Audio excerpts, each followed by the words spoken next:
평강이 있을지어다. 아멘. 지난주에 참 원치 않은 상을 당해 오늘 안식일 하나님의 위로가 필요한 가족이 있습니다. 그 사랑하는 아들들에게, 그리고 남겨진 아내에게, 그리고 유족들에게 하나님께서 위로와 평강을 주시기를 예수님 이름으로 기도합니다. 아멘. 그리고 지난 한 2, 3주에 걸쳐서 여러 초, 중 등 학교를 졸업한 우리 교회에 여러 어린이 그리고 청년들이 있습니다. 대학과 대학원까지 각 진급하고 학년을 맞춰낸 우리 청년들, 그리고 우리 자녀들을 훌륭히 교육해낸 우리 아버지 어머니들 수고 많으셨습니다. 축하드리며 우리 졸업생을 배출한 가정들에도 하나님의 은혜가 함께 하시기를 우리 다 함께 주님의 이름으로 기도하겠습니다. 아멘. 오늘 첫 걸음을 하신 여러분 환영합니다. 잘 오셨고, 이 귀한 걸음이 주님 안에서 참 기쁘고 보람 있는 여정의 시작이 되기를 우리 모든 마석 하늘 가족들이 우리 주님의 이름으로 기도합니다. 아멘. 그리고 여러분, 우리 찬양대 이렇게 보시니까 어떠십니까? 참 오랜만에 좋죠? 저희 집 사람 열심히 연습했는데 어디로 갔나? 한 분 한 분이 참 귀하고 좋지만, 오늘 찬양대에 대한 감사 인사와 더불어 여러분, 찬양대원들이 지난주와 달라진 게 뭡니까? 지난주에는 우르르 입장했다가 끝나고 우르르 퇴장했는데, 오늘은 일어섰다 앉았다. 의자를 다 보셨습니까? 그리고 여러분 지금 잘 눈에 안 보이시는데, 뒤에 보시면 저 뒤편에 아주 큰 대형 우리 화면이 새롭게 설치가 되고 걸리면서 경배와 찬양팀이 아주 찬양하는 일에 용이하도록 주께서 은혜를 베푸셨습니다. 저희 교회에 올해 새로 신임 안수를 받게 된 장로님들이 계십니다. 그 장로님들께서 특별한 마음으로 이 찬양대원들이 앉은 이 의자들과 그 뒤에 대형 스크린을 헌물해 주셨습니다. 그래서 예배가 더 은혜롭게 진행될 수 있도록 마음을 합쳐주신 우리 신임 장로님들, 또 그 가정에게 주께서 은혜 주시기를 기도합니다. 아멘. 세모 해보셨습니까? 여러분, 윷놀이 하시다가 뭐야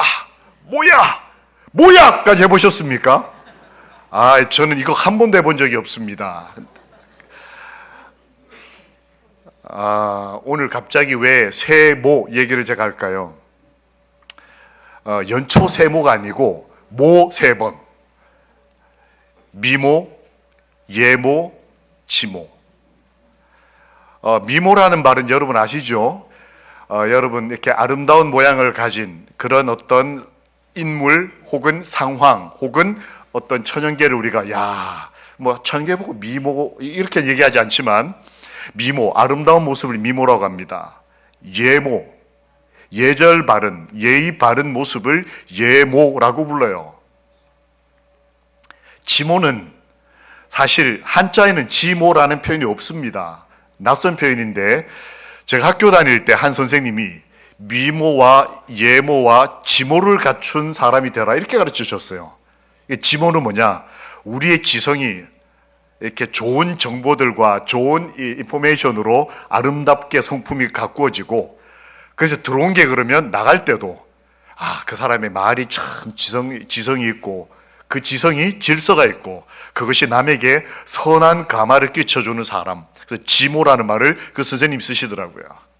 오늘 세모, 미모, 예모, 지모 가운데 한 모를 보겠습니다. 함께 주의 말씀을 읽겠습니다. 시작. 인자가 온 것은 잃어버린 자를 찾아 구원하려 함이니라. 참 주님께 주신 귀한 말씀입니다. 예수님이 우리와 함께 하셨던 이유가 뭐냐? 우리가 지금 여기에 있는 이유. 함께 다시 읽겠습니다. 시작. 인자가 온 것은 잃어버린 자를 찾아 구원하려 함이니라. 아멘. 사람들은 행복을 위해서, 구원받음, 기쁨을 위해서 그의 미모와 예모와 지모를 잘못 사용하는 경우가 있습니다. 예를 들면 이런 경우입니다. 여기가 어딜까요? 마리오폴이라고 하는 우크라이나의 한 도시입니다. 침공, 다른 나라가 공격해 들어왔다는 소식을 듣고 여자들, 부녀자들과 아이들을 우리로 말하면 국립극장 이런 데다가 다 대피를 시켰어요. 저기 보이는 중앙 건물의 반쯤 건물이 날아간 곳이 그곳입니다. 300명 넘게 여인들과 어머니들과 아기들이 모였던 그곳에 정확하게 폭탄이 떨어졌어요. 많이 사상됐습니다. 이곳은 위쪽 지역과 아래쪽 지역을 비교해 놓은 이스라엘 가자 지구 사진입니다. 위쪽 지역은 사람들이 평화롭게 살 때 모습이에요. 그리고 아래쪽 지역은 약 200여 명의 포로, 즉 납치된 사람을 구출하기 위해서 한 나라가, 한 민족이 다른 민족을 무작위로 폭격하고 난 다음에 완전히 무너지고 내려앉은 폭격받은 도시. 여러분 멀리서 봐서 잘 안 보이는데 가까이서 이렇게 보면 건물들이 다 무너졌어요. 도시 하나가 끝장이 났습니다. 우리는 종종 이 세상을 살면서 아름다움, 행복, 기쁨 이런 것들이 예의 없이 강압적으로 강요되는 경험을 하게 됩니다. 내가 믿는 신앙, 내가 생각하는 의, 내가 사랑하는 사랑을 상대방에게 예의 없게, 예모 없이 함부로 할 때가 있어요. 이런 경우들입니다. 아버지 하나님은 어떤 분이실까요? 하나님께서는 저희를 예의 바르게 대해 주셨습니다. 저는 이런 하나님 아버지를 찬양합니다. 구원하겠다, 내가 너를 행복하게 해주겠다라는 그분의 목적을 이루기 위해서 우리의 자유와 우리의 인권과 우리의 삶을 무시하고 이렇게 몰아붙이는 분이 아니시고 우리에게 예의를 다해서 예모 있게 행동하시는 분이 하나님의 삶, 모본이셨습니다. 예를 들어 볼까요? 삭개오를 여러분 아시지 않습니까? 예수님은 지금 전 인류를 구원하기 위해서 십자가의 길을 가고 계셨습니다. 그 가는 길에 여리고라고 하는 당시 교차로에 있었던 도시, 즉 당시 여러 이 물품들이 수출입되는 과정에서 돈이 많은 도시였어요. 이 여리고라는 도시에 삭개오라는 사람이 살았는데 이 사람의 히브리적 이름, 이 헬라, 이 신약에 기록된 이름은 삭개오지만 그 나라 사람들이 쓰는 이름은 스가랴입니다. 여러분 삭개오라는 말과 스가랴라는 말이 같은 말인지 알고 계셨습니까? 말의 뜻은 깨끗하다, 의롭다라는 뜻이에요. 삭개오라는 사람은 이름 자체가 깨끗하고 의로운 사람인데 그의 실제적인 삶은 민족을 배반한 게다가 권력자였습니다. 세리장이었어요. 당시 식민지 시절에 식민 주권을 가지고 있던 로마의 권력의 빌부터 이스라엘을 괴롭히던 그 중에서도 칩 역할을 하던 사람이었습니다. 이 사람에게 예수님이 어떻게 대하셨을까요? 여러분과 저라면 어떻게 하겠습니까? 을사오적, 민족을 배반한 누구, 아이들이 죽을 때 열 몇 시간 동안 실종된 누구, 우리는 보통 이렇게 내가 생각하고 내가 바르다고 생각한 어떤 상황, 어떤 정의, 어떤 진리를 위해서 종종 상대방을 함부로 대할 때가 있습니다. 예수님은 어떻게 하셨을까요? 전 인류를 구원하는, 여러분과 저를 구원하시는 십자가의 길을 가시다가 이 민족의 배반자, 이름과 전혀 다른 삶을 살고 있는, 안식일 교인의 삶을 일주일 동안 전혀 살지 못한 저 같은 사람을 오늘날 만난다면 예수님은 어떻게 하실까요? 첫 번째, 예의를 갖춰 쳐다보셨다. 근데 이 쳐다본다, 이 말이 굉장히 좀 함부로 보는 것 같잖아요. 그런데 지금 성경 개역 개정판 말고 바로 전 번역본에는 우러러 봤다 이렇게 표현되어 있어요. 원래 원어에는 올려다 본다라는 뜻입니다. 이 우러러 본다라는 표현이 언제 또 나오냐면 예수님께서 나사로 살리실 때, 그 다음에 5,000명 먹이실 때 하늘을 우러러 축사하시며 가라사대, 예수님께서 하나님께 이렇게 대면할 때 쓰는 표현이에요. 그런데 그 표현을 삭개오에게 쓰셨습니다.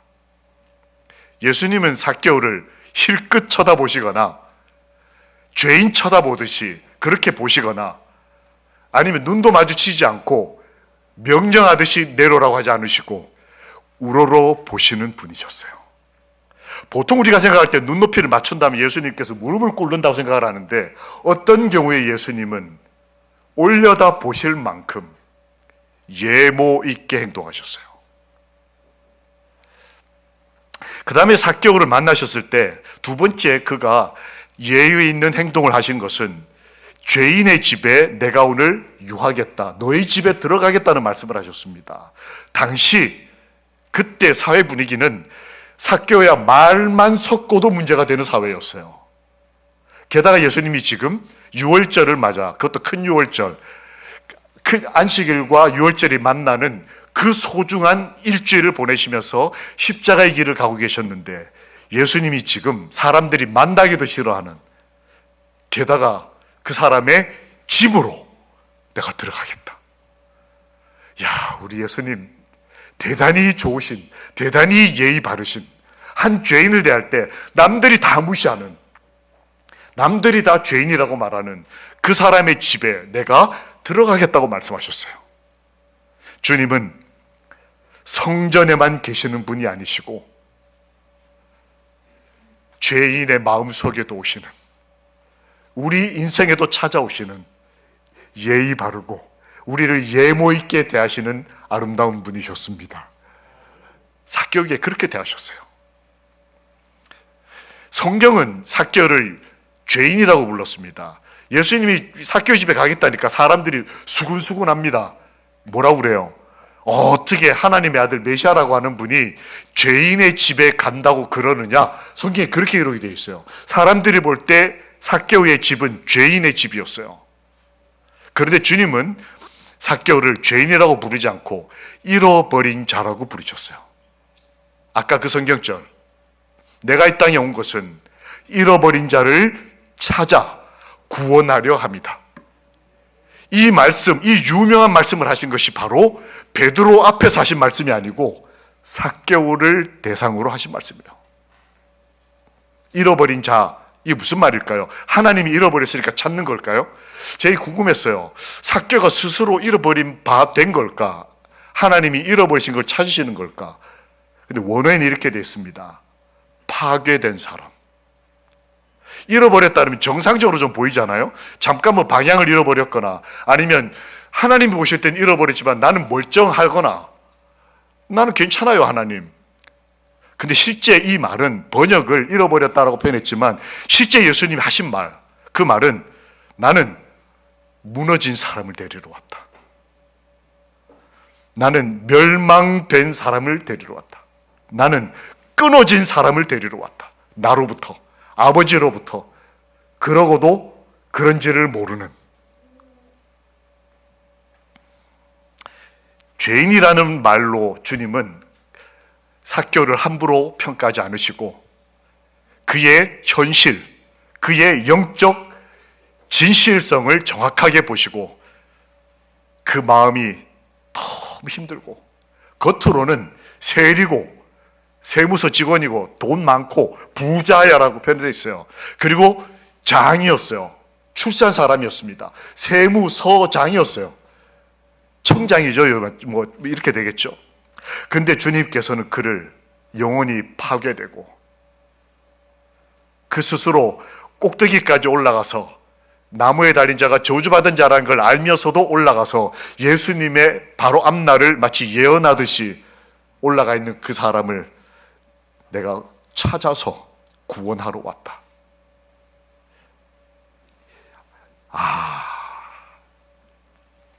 함께 읽어보실까요? 시작.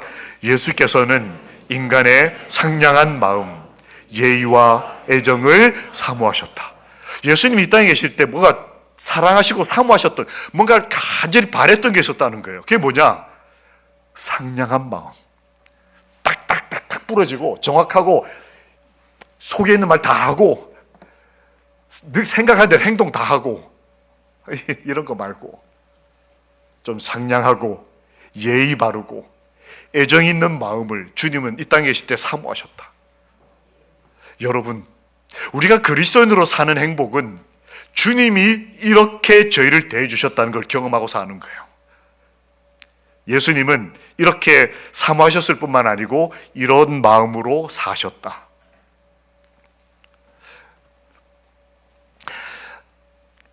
또 다른 예를 한번 들어보겠습니다. 이 사람이 누굴까요? 그림으로 맞추시겠습니까? 손에 동전을 2개 들고 있습니다. 한 여인입니다. 2렙돈, 당시 돈의 가치가 거의 없던, 요즘으로 하면 아마 10원짜리거나 우리 어르신들 기억하실 겁니다. 1원짜리 동전. 아주 작은 2 동전을 헌금함에 넣는 모습을 예수님이 보셨습니다. 예수님이 여성을 어떻게 대하셨을까요? 여자에 대한 예수님의 예의 있는 모습. 주님은 이렇게 예배 시간에 예배를 드리다가 여러 여인들이 이렇게 보시다가 그 앞에 표현해 보면 여러 부자들이 와서 헌금하는 모습이 있었어요. 그런데 예수님이 갑자기 예배 중간에 제자들을 불렀습니다. 그리고 제자를 부르시고 말씀하시기를 이 여인이 그의 생활비 전부를 넣었다라는 표현을 쓰셨어요. 예수님은 돈 많고 세련되고 그리고 좋은 어떤 상황에 있던 사람의 예배도 받으시는 하나님이셨지만 한 여인이 아무도 모르게 그의 전부를 하나님께 드릴 때 주님은 제자들을 다 불러 모으실 만큼 그 여인에 대한 예의를 갖추셨다고 저는 느꼈습니다. 왜냐하면 이만큼 있는 데서 이만큼 10억에서 1억 하고 200원에서 200원 하고 예수님은 그 가치를 예모 있게 대우해 주셨어요. 저 같은 죄인의 입장에서는 헌금을 낸 사람과 내지 않은 사람이 다르게 보일 수 있습니다. 죄인이니까. 근데 예수님은 헌금을 내지 못했어도 하나님 앞에 내가 나온 것만으로 하나님께서 내 인생을 귀히 보신다는 사실, 예의를 다 갖춰주신다는 사실, 내 인생과 내 가족들에 대해서 예모 있게 대우하신다는 사실, 그것은 우리에게 복음입니다. 성전에서 여인의 행동은 굉장히 조심스러운 시대였어요. 이때는 남자들 중심 사회였기 때문에 여인들의 행동은 굉장히 조심스러웠고 그 여인들의 행동에서 모자라는 듯이 보이는 어떤 선택은 비난받아 마땅한 사회적 분위기였습니다. 그런데 어떤 과부가, 가난한 분이 조용히 여자가, 그런데 예수님은 그 여인을 예의를 갖추어 대하셨어요. 또 다른 한 여인이 남자들에 의해서 끌려왔습니다. 거기에 있던 남자들이나 그 여인은 다 죄인이었습니다. 그때 예수님께서 그 여인을 대하시는 태도가 몸을 굽히사 땅에 쓰시고 다시 몸을 굽히사 그 여인을 이렇게 잡아 일으키십니다. 저는 하나님께서 인간 앞에 몸을 굽히시고 다시 굽히시고, 그것도 그 당시 천대받던 여성 앞에 주님이 몸을 굽히셨어요. 그리고 그 여인을 부릅니다. 여자여라고 불렀어요. 사람들은 그 여자를 하나님 앞에 데려와서 죄인이고 돌에 맞아 죽을 사람이라고 얘기를 했습니다. 그런데 주님은 그 사람을 여자여라고 부르셨어요. 여러분, 제가 여기서 우리 김성령 집사님한테, 김성령 집사님, 여자여. 지금 당황하셔서 웃으시잖아요. 좀 당황스러운 표현이죠. 아시는 대로 예수님이 십자가 위에서 어머니를 부를 때 그 단어입니다. 그때 당시 어떤 분의 주석에 의하면 그때 당시 한 남자가 여인을 부를 때 가장 존경하는 마음을 다해서 부를 수 있는 표현, 이 구나이다. 이 구나이라는 표현이에요. 즉 예수님은 자신이 사랑하는 어머니, 즉 자기가 먼저 죽고 홀로 남는 어머니의 이름을 효를 다해서 간절한 마음으로 부를 때 그 목소리, 그 이름으로 남들이 죽어 마땅하다고 생각하는 그 여성을 부를 때 같은 이름으로 불렀다는 거예요. 여자요. 예수님은 여성에 대해서 예의를 갖추시는 분이셨습니다. 함께 읽어보실까요? 시작. 친절과 예의와 그리스도인적인 동정, 그리할 때 사랑은 마음속에 따뜻이 간직될 것이다. 어떤 그리스도인 여성이 하나님의 마음을 경험하고 난 다음에 이렇게 썼어요. 한 여인이 쓴 글입니다. 그 글에 사랑을 지키는 방법, 사랑이 보존되는 방법을 뭐라고 했냐면 예의라는 그릇에 사랑이 담길 때 사랑은 오랫동안 온기를 지켜낼 수 있다. 내가 하나님께 대해서 첫사랑을 자꾸 잃어버리는 이유가 뭘까? 하나님께 대한 예의를 잃어버려서 그래요. 예배를 함부로 대하거나 안식일을 함부로 대하거나 혹은 내 이웃을 내 몸과 같이 사랑하는 말씀을 함부로 여길 때 우리 마음에서 사랑이 사라지는 것입니다. 우리 생각할 때 사랑이 사라진 이유를 죄 때문이라고 얘기했는데 그것도 맞겠지만 말씀은 뭐라 그러냐면 예의가 없어서 그렇다. 인간에 대한 예의, 하나님에 대한 예모, 이걸 우리가 갖추게 되면 사랑이 간직될 수 있다. 예의라는 행동을 통해서. 여러분 혹시 이거 들어봤습니까? Woman, Children First라는 말 들어보셨습니까? Woman, 여자, Children, 어린이, First, 먼저. 여자와 어린이 먼저라고 하는 이 개념이 어디서부터 왔을까요? 여러분 기억나셔요? 1912년 타이타닉이라고 하는 큰 배가 영국에서 출발해서 대서양을 건너서 미국으로 가다가 아시는 대로 빙산하고 부딪힙니다. 그때 한쪽 편 배에서는 선장이 외칩니다. 여자와 어린이 먼저라고 외쳐요. 그래서 그 말을 명령을 충실히 따랐던 한쪽 면에서는 여성들이 대거 구출됩니다. 그런데 반대편 한쪽 라인에서는 그 명령을 받은 2등 항해사가 배를 먼저 타버려요. 남자가. 그러니까 여자 먼저, 애들 먼저라고 선장이 명령을 했는데 그 부하 중에 한 명이 그거를 어린이 여자 먼저 태워야 될 사람이 자기가 먼저 올라탄 거예요.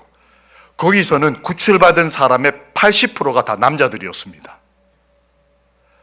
그러니까 어린이 여성 먼저라는 명령이 어겨진 장소에서는 힘센 남자들이 다 구출을 받고 그걸 정확히 지킨 타이타닉 요 반대편에서는 여성들이, 어린이들이 다 구원을 받았다는 거예요. 이때 Women, Children First라는 말이 처음 생긴 게 아닙니다. 요거는 이걸 따라한 거예요. 처음으로 이 말이 나온 것이 1852년 버큰헤드라고 하는 배가 가라앉을 때 사건입니다. 이 배가 군인들을 태우고 이제 그 이민을 오가는 과정에 그 나라에 가는 파병 가는 군인들을 태우고 군인의 가족과 뭐 선원을 태우고 가다가 이제 암초에 부딪혀서 배가 딱 이렇게 두동강이 나는 상황이 됐어요. 그때 여러분 보실 때 왼쪽, 오른쪽은 타이타닉 상황이고 왼쪽 약 한 60년 전에 이 상황에서 그 군인을 통솔하던 대대장이 군인들 전부 갑판에 집합시킵니다. 그리고 차렷이라고 명령했어요. 군인 전체가 차렷, 부동자세를 취합니다. 그리고 외칩니다. 선원들에게 부탁을 해요. 우리의 가족들을 먼저 태워라. 아내와 아이들. 그리고 군인들에게 연설을 합니다. 이제까지 우리의 아내들과 우리의 아이들이 군인, 맨날 전쟁터 나가니까 우리를 위해 희생해 왔다. 그러므로 이제는 우리가 희생할 때다. 그렇게 해서 여자들 태우는데 왜 그랬냐면 사람은 634명이나 배에 타고 있는데 배가 구명정이 3척밖에 없었어요. 이 배에 탈 수 있는 사람이 193명밖에 안 됐습니다. 나머지 441명은 죽어야 되는 거예요. 그래서 군 대장이 전부 갑판 위에 차렷 자세를 취해놓고 아내와 아이들을 태우기 시작합니다.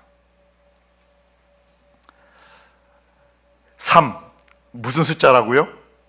구명정이 3척밖에 없다. 634명이 살아야 되는 인간이었다. 근데 441명이 죽었습니다. 다 군인이었어요.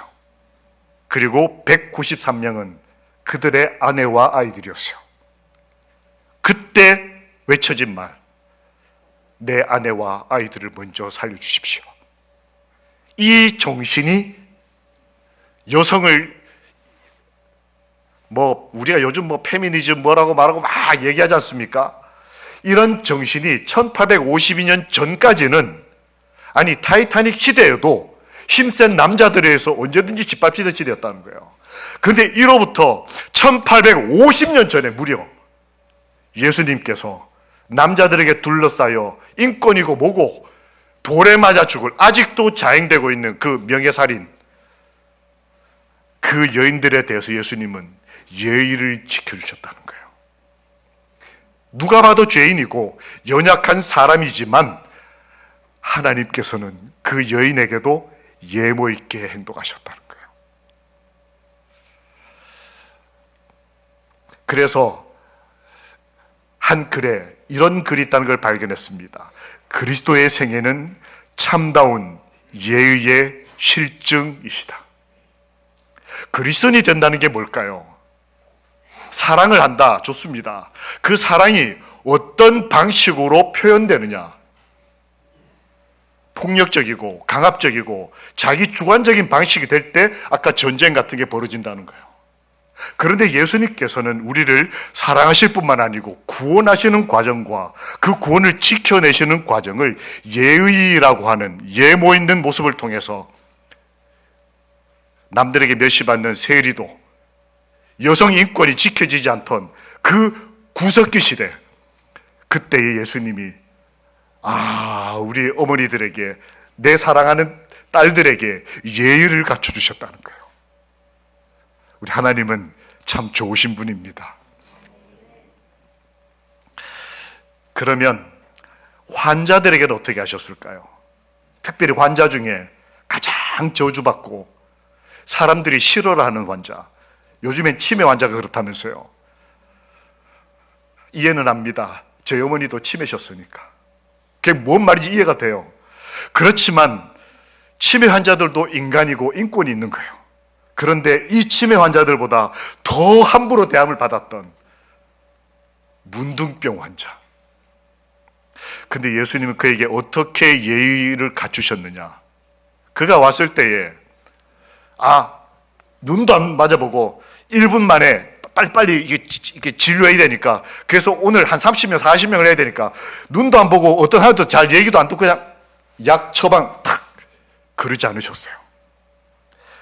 예수님은 아무도 그에 가까이 다가오지 않던 그 사람, 그를 함부로 생각하던 그 사람, 그에게 손을 대셨습니다. 전염될 걸 아시면서도 주님이 손을 대셨어요. 그리고 또 다른 성경절에 보면 나병 환자 시몬의 집으로 가셔서 손 대시는 걸 넘어서 함께 음식을 나누어 드셨습니다.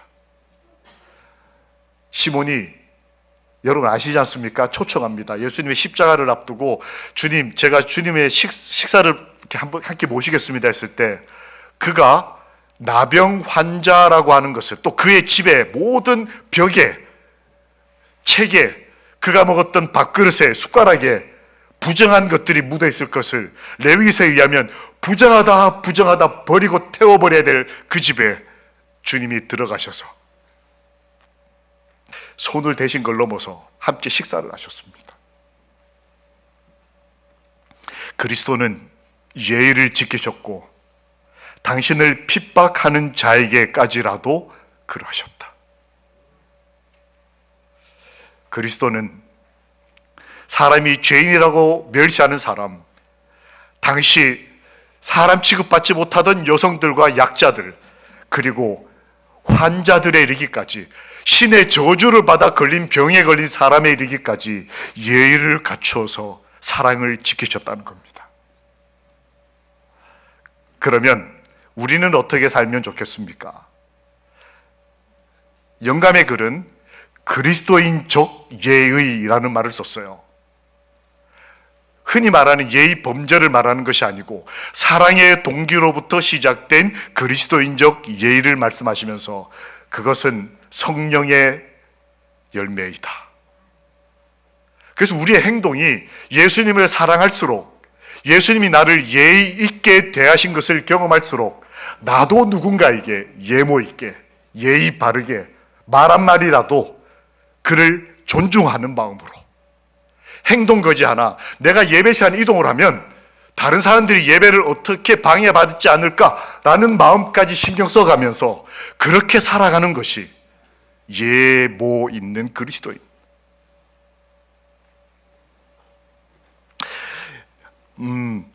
제가 저희 아이를 서울 삼립중학교 1학년 입학한 아이를 이제 통학시키고 합회로 출근하던 길에 망우리 고개를 넘어왔습니다. 신호를 기다리고 있는데 뒤에서 갑자기 끼익 하는 소리가 들렸습니다. 이렇게 여러분 룸미러로 딱 보면, 여러분 이렇게 뭐 이렇게 TV 같은 데 보면 왜 인생이 천천히 가는 것 같은 느낌 들 때가 있지 않습니까? 그때가 그랬어요. 뒤에서 차가 타이어에 이 브레이크 잡은 그 신전기를 뿜으면서 달려오는데 그 빤히 보이는데 사고 나겠다 하고는 사고가 났어요. 와서 그냥 인정사정 없이 제 뒤를 박았습니다. 그러니까 옆에는 그 버스 정류장이었어요. 아침 출근하는 시간에 사람들이 꽤 많이 서 있었습니다. 다 쳐다보고 있고, 저는 그때 충격이, 이 충돌 충격에 의해서 차가 앞으로 확 밀려나갔습니다.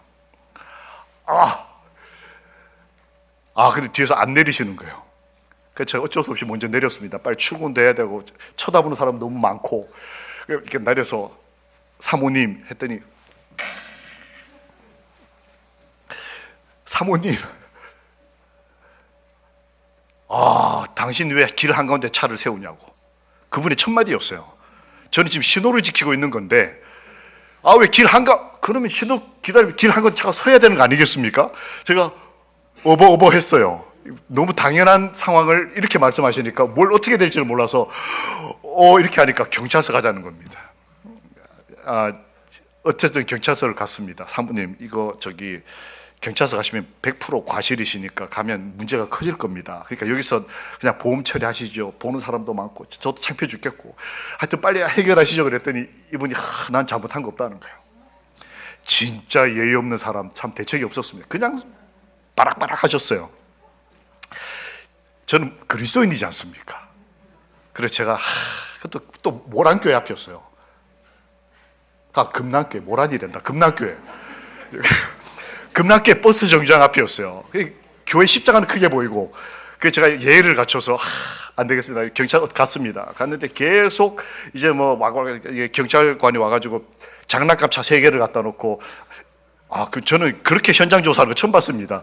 요게 사장님 차고, 요게 사부님 차고, 요렇게 박으셨다고요. 이렇게 설명을 하는 거예요. 이 경찰이 어이가 없는 겁니다. 이걸 가지고 경찰서까지 온 이 사모님의 선택이 너무 어이가 없으니까 허허 하더니 자리를 비킨 사이에 그분하고 제가 얘기를 몇 마디 했어요. 그래서 제가 보니까 너무 좀 그래서 감정이 좀 사그라들고 난 다음에, 사모님 어디 갔다 오셔요? 그랬더니 이게 학교 데려다 온다는 거예요. 그래서 아이가 어디 학교 다니냐더니 서울 삼립중학교 다닌다는 거예요. 저도 지금 서울 삼립 갔다 오는 길이고, 이분도, 그러니까 학부형이 서로 몇 학년이에요? 중학교 1학년이라는 거예요. 저희 아이가 1학년이거든요. 몇 반이에요? 이거 분명히 이거 반학부형 모임 한번 가서 만나는 상황이 된 거예요. 그 다음부터는 제가 저희 보험사 직원한테 무조건 쌍방과실로 가자고. 그때 이분이 막 뭐라고 하시는 거예요. 무슨 말씀이세요? 저분이 100% 과실이고 목사님 전혀 문제 아니라고. 무조건 쌍방으로 가라고. 저분은 하자고 한 대로 하라고. 왜 그러시냐고. 저분이 삼육학교 학부형이시라고. 저는 누구고요? 그 학교를 세운 교단의 목사고. 야, 예의 갖추는 게 보통 어려운 문제가 아니더라고요. 얼마 있다가 저희 아이들과 함께 추석날 명절 마치고 태계원 사거리에서 우회전을 기다리고 있었습니다. 경찰이 그 명절이니까 다 모퉁이마다 다 차밀일까봐 다 대기하고 있고 우회전 신호를 기다리고 있는데 뭐가 오더니 꽝 하고 다시 막았어요. 차가 이렇게 아이들이 차 안에서 이렇게 천장에 튀어 올라갈 만큼 크게 충돌이었습니다. 그때 제가 제일 먼저 생각난 말이 이거였어요. 하나님, 도대체 저한테 왜 이러세요? 참 예의 없으시게. 제가 한 번 참았으면 됐지. 사실 중간에 사고가 한 번 더 있었어요. 개인 택시 하시는 사장님이 저를 한 번 더 박았어요. 그래도 제가 참았거든요. 저 착하죠. 근데 한 번 더. 근데 이분이 저한테 달려오시더니 경찰들이, 모서리에 있던 경찰들이 다 저희 차 쪽으로 뛰어오십니다. 그분들보다 더 빠른 걸음으로 뒷차 운전자가 오시더니 제가 하자는 대로 다 할 테니까 빨리 가자는 거예요. 보니까 술 냄새가 나는 겁니다. 명절 제사 드리고 어디 산소에 갔다 오시다가 좀 취한 김에 와서 박으신 거예요.